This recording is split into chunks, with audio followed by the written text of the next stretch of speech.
What's up, everybody? Smoove Cosplayer here, your favorite salsa dancing cosplayer. I have with me one of my favorite people in the world here. We go back a little bit, a little while, right? About three couple years. Yeah, a few years. Yeah. I have Steggy Stardust with me. How you doing tonight? I'm good. I'm excited to finally be doing that. I know we've talked about doing something like this for a while, so I'm stoked. I'm ready. Yeah, I finally stopped procrastinating. That's like my middle name, procrastination. So, Steggy, when and how did you fall in love with cosplay? I started I've always been into costuming and cosplay, and I feel like that's kind of every cosplayer's story. I loved Halloween, and I loved everything about it, and I loved making costumes that nobody else was really thinking about. And it wasn't until I think 2014 when I went to I was working at a convention. I was working at C2E2, working a booth, and I saw these people dressed up, and I'm like, I want to do this. How do I do this? And I had been going to cons for a few years at that point, but I had never really had the courage to do something with it. And that year, I had met so many cool people that I was like, you know what? I'm going to give it a shot. So that summer, I asked a very good friend of mine, I was like, I know you've never done it either. Should we try it? And then just go into it new together. And if we suck, at least we suck together. And we did. And we went to Wizard World 2015, I think. So, yeah, Wizard World 2015 was the first convention that I cosplayed at. And I was very, very nervous. I'm a pretty anxious person as is. And walking into the convention, I was extremely nervous. Didn't know if people were going to be criticizing because I did Bombshell Harley Quinn, and I didn't know if people were going to be criticizing because it wasn't completely accurate, because I didn't have, I had a corset on underneath the jacket, which Bombshell Harley does not have. Right. And nobody cared, literally not one person cared, and I was like, oh my god, everybody's so friendly, and everybody was just like, I love it, how'd you do this? And people were genuinely interested in learning how I made certain parts of the cosplay, and I was just like, I met one of my best friends that convention, and it's so crazy. I didn't realize it was an entire community of people until that convention, and how could you not fall in love after that, Right. Cool. No, so you said you were actually going to conventions before you started cosplaying, right? Yeah. I was attending just as a little closet nerd. I would walk in and not really know what to do, because it's very overwhelming to walk into a convention. Especially as somebody who didn't have a whole lot of friends that were into a lot of the comics or whatever else. So I was going to a few cons with friends, and it's not the same experience going with people that don't know much about the genres or anything as it is going with people that really nerd out. I came to find that out eventually. Okay. So what was the booth you were working at the convention? It was superhero shirts, I believe, superheroshirts.com. Gotcha. It's that huge superhero t-shirt booth that's always at C2E2, that massive one. It's always dead center in the floor. It takes up a giant amount of space. It's got every superhero shirt you could think of. So I was trying to debate if I was going to go here early or go here late, but since I kind of already hinted at it, so I was telling everybody, we go back a few years. We met, of course, not in person, but met in a particular group that we won't name. Right. So those of y'all watching, we were a part of what do they call it? A cosplay modeling agency? Is that what they call it? Something like that. I don't remember the actual name that they used, but it was cosplay modeling and support or something. Yeah. And up until then, I never even considered it any part of this modeling. I was like, what is it? I didn't think it was that serious. But, right. I had seen pages that were support pages, where they, you see Cosplay and Babes or, other pages that they support certain cosplayers. They support all cosplayers, but then they have reps.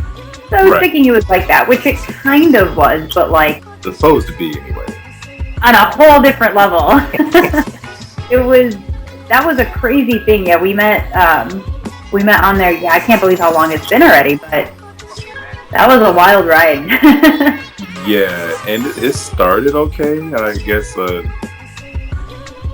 and then it just kind of went left, as we say. Yeah, Right. I don't remember how I became I don't know if you want to call it officer or a head person over the guys division or whatever.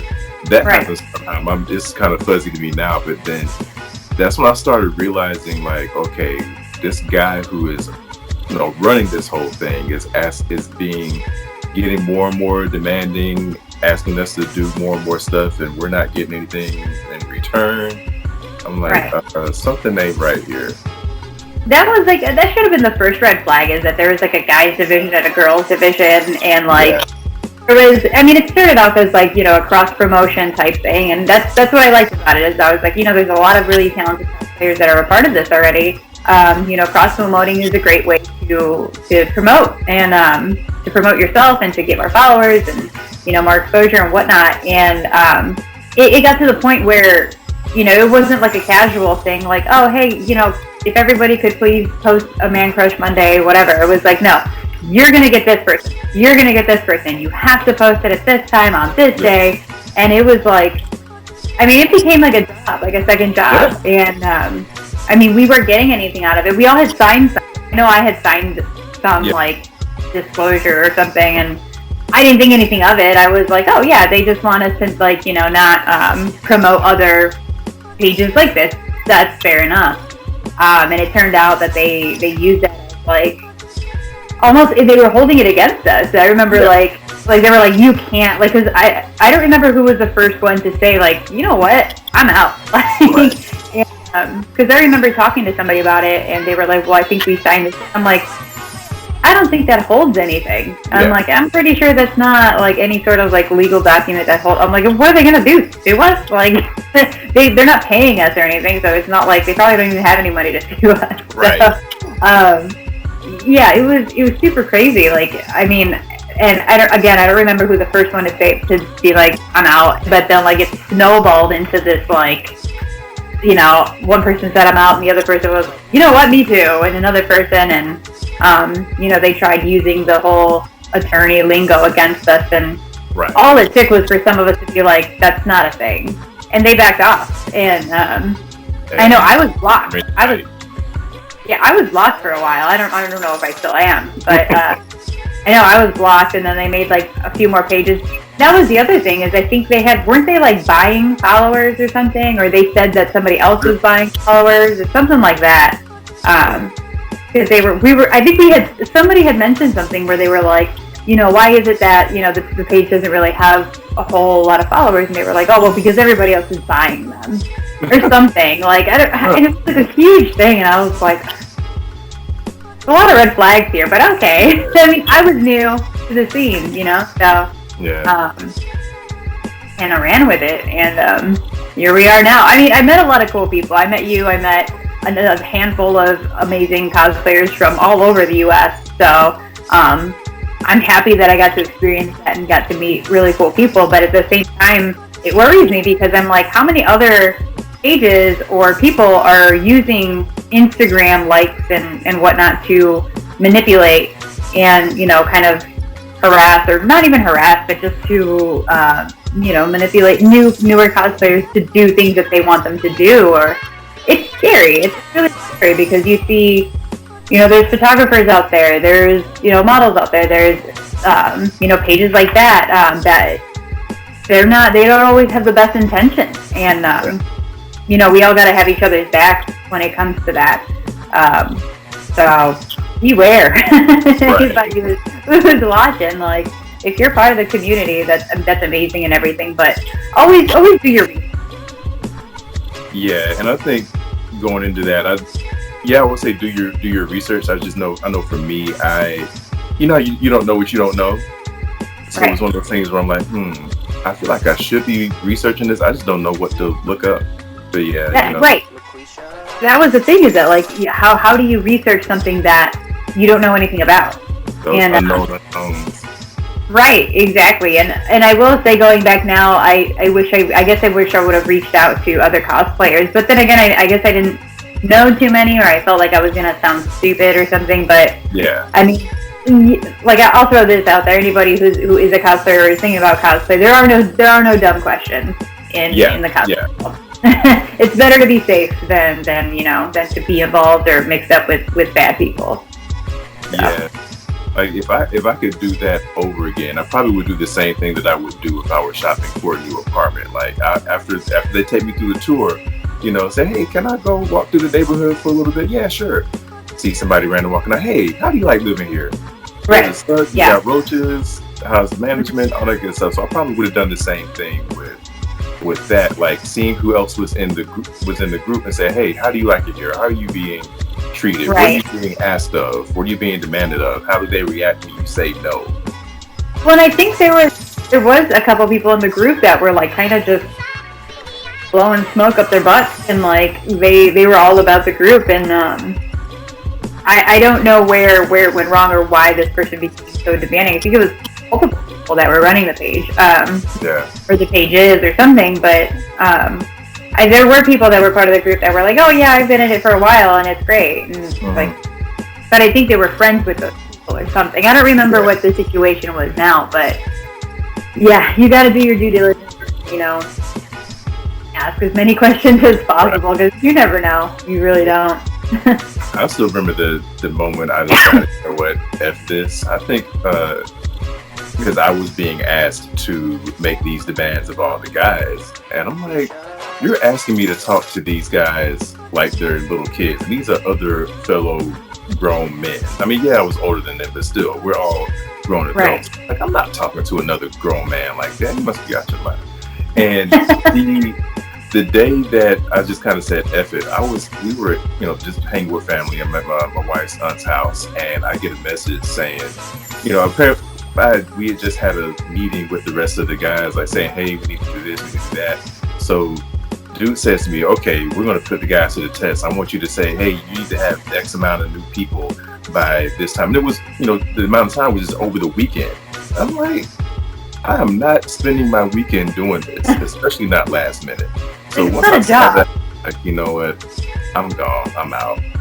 Holla you never. So that was like such a weird. That was a weird thing, like the deadlines and the like. They were treating it like it was a job, and it was like, we're not getting anything monetarily out of this. And they were like, well, eventually you'll get this. We're like, eventually. Oh, yeah, I don't know. Do you remember that video that went out? The one, I forget what it was about, but basically it was like a challenge to everybody that was in the group. And that's what a lot of people left right after that. I think I might have left a couple of days later, but I don't remember the video. You might have been already out by then, I think. Who knows? I wasn't in it for very long. I was like, nope, I'm out. Yeah, Just walked out of that group. I'm like, nope. And then we end up, I almost said the name, but the Instagram group that we had for everybody who left. Yeah. You know what's sad when you have a recovery group for a agency that used to be in? That's how sad it was. The fact that we were all in the same group together. Yeah. Doing. It was the X brand name. The X stuff. Right. Doing Alcoholics Anonymous before that. It was ridiculous that we did it. We were adding people one by one to the group. We were like, who left now? We were like taking tabs on who left. We were like, add that person. I think they left too.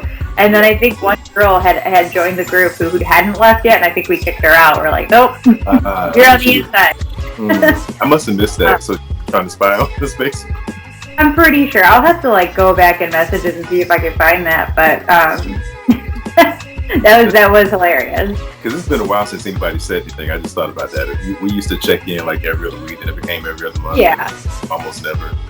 Yeah, I mean, it was definitely one of those things where it definitely fizzled out. But it was fun while it lasted, because we were all, I think we all eventually got blocked or something. Like, oh, there's nothing to report here this week. Boring week. What a crazy thing to happen, though. I just remember being like, no way that we're legally bound by anything. It's a piece of paper. We're a bunch of people that don't know anything about this. Signed it, I think we all just kind of said, man, I wish you would come after me. I'm pretty sure, like, I genuinely wish I had a better memory and I could remember how that conversation went. But I remember being among the first where I was like, I don't think you guys can do anything. Right. So I'm gonna go. And then we just one by one started joining this this chat that consisted of people that were done with it. That was funny. Craziness. All right, so switching gears a little bit. One thing I absolutely love about you, we think alike on this. Your mashups, like y'all watching. If y'all think mine are good, I got nothing on her. Yours are legit. What made you decide to start mixing characters together like that? It was a conversation many moons ago that I was having with somebody that I was dating at the time, and we were both wrestling fans, and we were coming up with funny puns, and it came out like Hulk Hogan, and Ultimate Wario was the one that he came up with, and I was like, it was like the exclamation over my head where I was like, wait, that could actually be like a character. And I was like, the colors match up. I'm like, and the name is so good. And shortly after that, I'm like, I'm going to do that. I'm going to draw it out. So that's what I do with all my mashups. I draw them out first.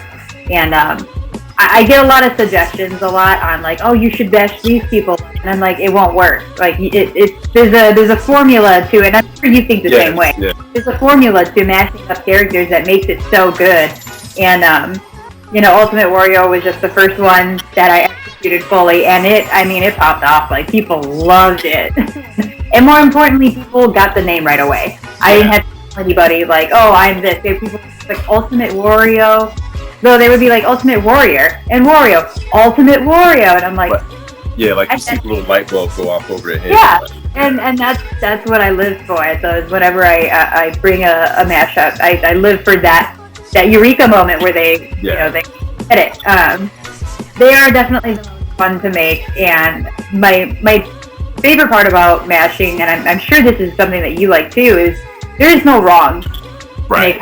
Mashing up a character because it's a little bit of an original character, and you do it however you want to, and obviously the more the pieces fit in place, the easier it is for people to get it. Like the Wario, the Ultimate Wario, it's obviously like he's the yellow and the purple, and then the mustache, and then like it was easy to get because of the features on both characters, and same thing with my She-Hulk Hogan. It was easy to tell both characters, Right. So yeah, it all started from a conversation because we used to. I love puns. I love dad jokes. I'm such a sucker for them, and literally started a conversation that we were having on a train, and it just we came up with a few that we thought were funny, and I ran with it. I'm like, wait, slow down. So we came up with them, and he came up with the Ultimate Wario, and then I kind of took it from there. We did bounce ideas. I did come to him for feedback on them. Like, well, what about this person and this person? Do they make sense? So, and now I kind of run that past friends, like close friends and wrestling fans and whatnot. And I always base whether or not I'm going to do one based on their reaction. Right. Hey, what if I matched this person and made this? And they're like, sometimes they're like, oh, that'd be cool. And then sometimes they're like, oh, God, I'm like, that's the one I'm going to do. Yes, okay. That's the reaction, yeah. I need that reaction. I don't need the, oh, that's cool. Like, no. Right. Go big or go home. Exactly. Yeah, I think the same way. Like, nothing against people who mash up random characters. Like, I think those are cool, too. But for me, when I do something, it has to, like you said, it has to make sense. It has to flow together.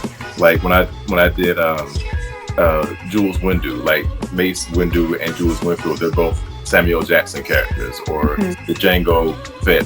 I still, because that name still isn't, it still sounds like one or the other. It still doesn't sound like both of them together, but it's still just, that Django Fett. Yeah, like when people finally see it and I say it and I explain it, they're like, oh, but like, I'm pretty sure you've had this happen to you. Like, you'll have friends, like you said, suggest something, and you're like, it just doesn't make sense. Like, why would I mix those two things together? Like, I mean, yeah, and I think people are trying to help and trying to be creative, and I always appreciate it. I'm like, that's, you know what, that's a cool idea. I don't think I'm gonna do it. If you want to do it, exactly. Because I mean, like the names, just there's got to be a pun in there for me, at least. There's got to be a pun because sometimes the characters that I mash up are not, they don't make most sense, so the pun just gets them there faster. But the color scheme is my most important thing. So. This is hold on. Oh, of course it stops beeping the moment I get off my couch. But yeah, the auto clean thing going off.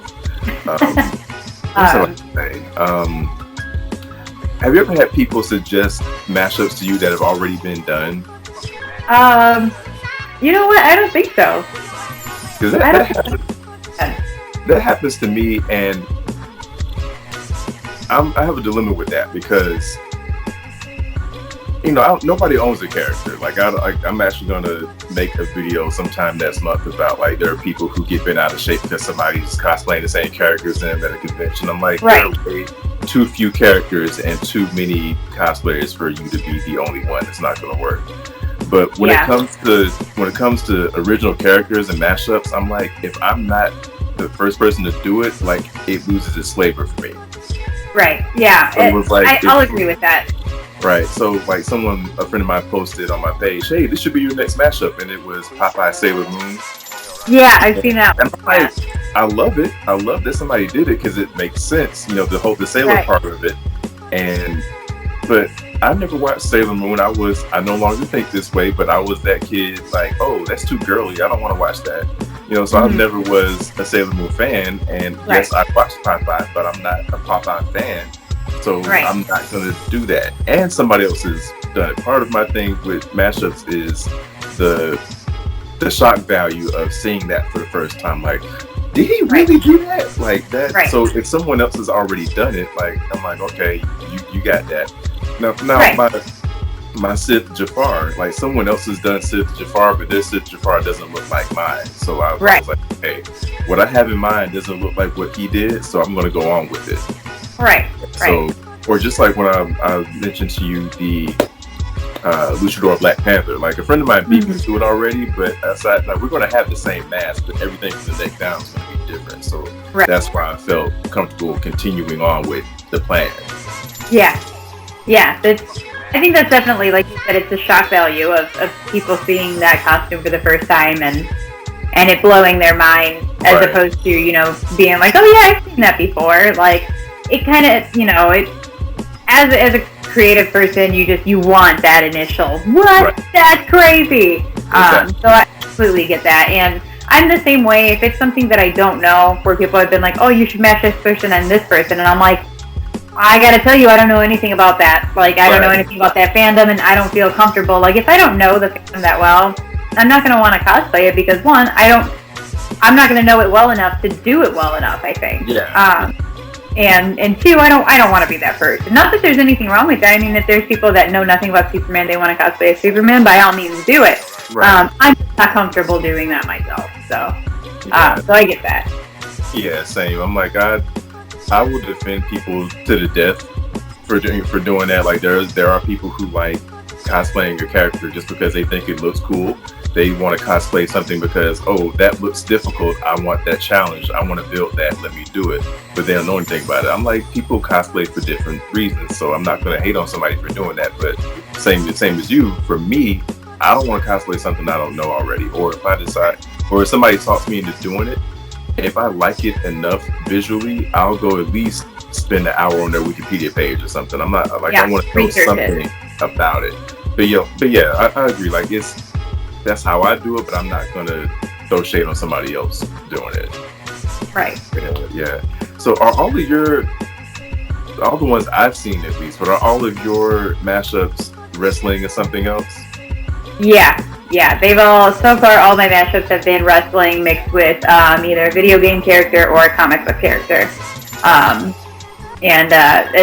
I try to keep it in those genres just because those are the genres I know about. Gotcha. So, I mean, I'm sure, well, I did an anime too. I did an anime one this year. and that's because I got into anime recently. So I'm sure I'll end up throwing more anime ones together too. But there's a couple I have in my back pocket right now that I'm sitting on, just because the other thing with the mashups is like I won't bust them out until they're perfect. Like until they come out exactly the way that I see them in my mind, I'm not bringing them out for anybody to see. Yeah, I'm with that. I've done that, but in my mind, I'm like, I don't want to. I might get it to a good enough thing, but in reality, like I really just want. We're all perfectionists with this thing, so it's like I want my first version to be my final version, but being someone who isn't good at actually making things, like that's why I call myself a costume assembler, just as a jab at those people who think you have to make everything. But I know how to put all the right stuff together to make what I want.